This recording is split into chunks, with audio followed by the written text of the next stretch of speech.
My name is Jess, and I'm a nurse practitioner student at Maryville University, and this is going to be my musculoskeletal assessment video. This is my husband Andrew, and he's going to help by being my patient today. I, Andrew, voluntarily give Maryville University permission to record my image and/or voice and grant Maryville University all rights to use this recording in any medium for educational or other purposes that support the mission of the university. I understand that the following information will be gathered by Maryville University students as part of a course assignment. I give my express consent for this information gathered in physical assessment to be filmed and posted in students' course shell for access by faculty and students at Maryville University. I further acknowledge that since the recording is for educational purposes only and the information is not meant to be diagnostic, therefore Maryville University, the faculty, staff, and students are not considered liable. The recording will be deleted by the student and any other device the student has been reviewed and graded by the instructor. All right, thank you. All right, so I'm going to start out the assessment by looking at the temporomandibular joint. So I'm going to have you go and open your mouth. Good. Close. Open. Close. Any pain? No. Good. And there was no clicking, no crepitus sound, which is a good finding. So next, I'm going to go through a series of flexion, extension, abduction, and adduction, just checking the range of motion in different joints. So I'm going to start out by having you bend your head forward, look at the floor. All right, head back, look at the ceiling. Good. Extension, and look left, look right. Good. And then ear to your shoulder, lateral, other way. Good. Any pain? No. Fantastic. Good range of motion too. So next thing, I'm going to move on to the shoulders. I'm going to have you turn around.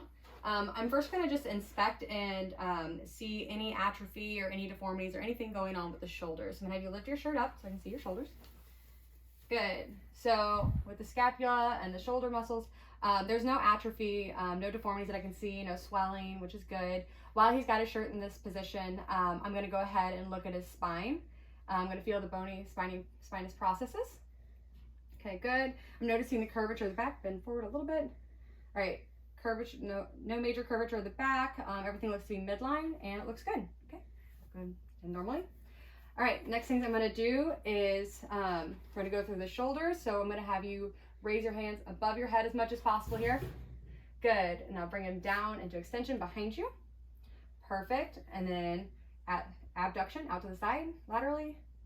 Perfect. And then in and just cross midline for adduction. Good. Perfect.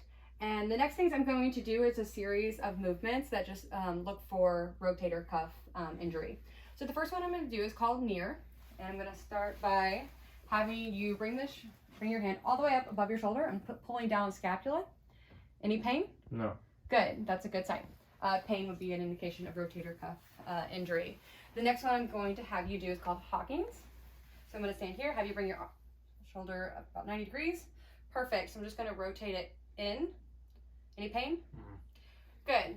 That would be another indication of a rotator cuff injury. Next one I'm going to do is the supraspinatus test. Bring your arms out and thumbs down. Good. And resist me pushing down. Any pain? No. Good. And it's equal on both sides. So one thing I'm looking for is pain. The other one I'm looking to see if the affected arm or one that's suspected of injury has any weakness compared to the non-affected arm. So the next one I'm going to do is infraspinatus. So go ahead and put your arms out like this, thumbs up, and try to push out. Cool. Any pain? No. Very good. Next one we're going to do is the forearm supination. So go ahead and put your palms down. Good. And try to turn arms at your side, elbows at your side and side. Good. And try to turn your palms over. Any pain? No. Good. Last one that I'm going to do is called drop arm, and I'm going to have you move your left arm all the way up and then slowly bring it down. Good. So if there was injury to the rotator cuff, I would expect that the arm, one, may have pain, or two, it might just drop and be weak, but it was good, and I would compare it to the other side. Any of these things that I do where I'm doing one arm, I would usually do it to the other to compare for any injuries. All right. So next thing that we're going to do, move on to your elbow. So if you can flex it like you're doing a bicep curl, and then down, extension. Very good. Just bring your arm up, and then this is going to be supination. So you're going to put your hand like this. Good. And then turn it over. Perfect. That's pronation. Very good. Moving on to the fingers. You could make a fist. Good. And extend. Perfect. And then adduction. Bring your hand in. Then out. One thing I'm going to go back and do with the shoulders is I'm going to have you do internal rotation. So I'm going to have you put your arm behind your back and palm facing out. Good. External rotation with your arm behind your head like you're brushing your hair. Very good. And then I'm going to move on to testing for carpal tunnel. So one of the things is the median nerve test, it's a tensile test. I'm going to tap on the median nerve. Do you have any tingling? No. Okay, good. Tingling would be a sign of carpal tunnel. The next one is the Fallon test. So I'm going to have you put your hands like this. Good. I would have you do this for a full minute, and any tingling, numbness that would be noted would be another indication of carpal tunnel. Good. Next thing I'm going to do is kind of move on to the spine and the lower body. So one thing I'm going to have you do is if you could walk about 5 foot that way. And here I'm just noticing the gait. Good, come back. Gait seems to be even. Contour of the knees is good. No atrophy in the quads. Very nice. I'm going to have you go ahead and bend forward and touch your toes for flexion. Perfect. And then back up. And then extend back as far as you can. Good. I'm going to have you bend laterally to your left. Good. And then to your right. Good. And then if you could rotate to your left. Good. And to the right.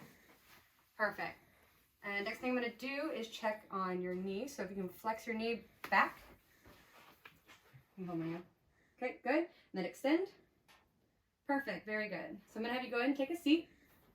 And I'm going to look at the internal rotation. So if you could point your toes inward. Good. And then out. Good. Any pain with any of these movements? No. All right. Very good.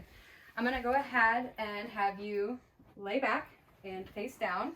So I'm going to check for your hip extension. I'm going to bring your foot up, flex your knee, flex, flex, like this. Okay, bring your hip up off the bed. All right, good. Go ahead and lower it back down. All right, I'm going to have you turn over. Very good. And I'm going to have you bring your knee up to your chest. All right, back down. Again, this is all looking at the hips. All right, I'm going to have you bring this foot out and touch my hand for abduction. Good, back in for adduction. I'm going to have you put your foot over the other leg for external rotation. Bring the foot right here. And then internal rotation like this. Any pain? No. All right, very good. You can scoot up a little bit. All right. Good. Next, I'm going to go back to looking at the knee. Just noticing that there doesn't seem to be any swelling, no deformities, anything like that. A couple things that I can test for though. One is going to be the ballottement test. And that's where I move my hand down and I just press down on the patellar. And I'm noticing if there's any floating of the patella, that might indicate that there was fluid underneath it. The next one I can do is the bulge, which again, I'm putting my hand right above the knee. And I can stroke it laterally, and I would see a fluid shift medially. And that would again, or a fluid wave, that would again be indicative of effusion under the kneecap. All right, next thing I'm going to do, can I have you scoot up a little bit further? You keep scooting down. Thank you. All right, next thing I'm going to do is do the McMurray sign. I'm going to bring your knee up like this. This is just test for meniscus injury. So bring it in like this, and the other way. Oh, keep straight.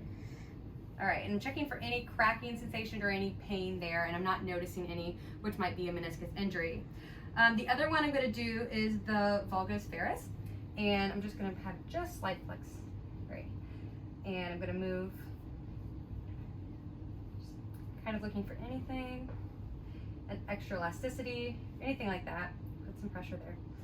All right, and that looks to be good. Last thing I'm going to do with checking for this again is another ligament injury. Bring your knee up. I'm going to sit right here. I'm going to put my hands behind the knee and just try to bring the tibia and fibula forward and back. Notice if it's any displaced, and I would check that against the other side to see if there's any extra elasticity or pain. Next thing I'm going to do is just look at your feet. I'm going to have you bring your feet back towards you. Try to point your toes back towards your head, and then down. Push my hand. Good. And then try to point inward. Good. And out. All right. And that concludes our assessment.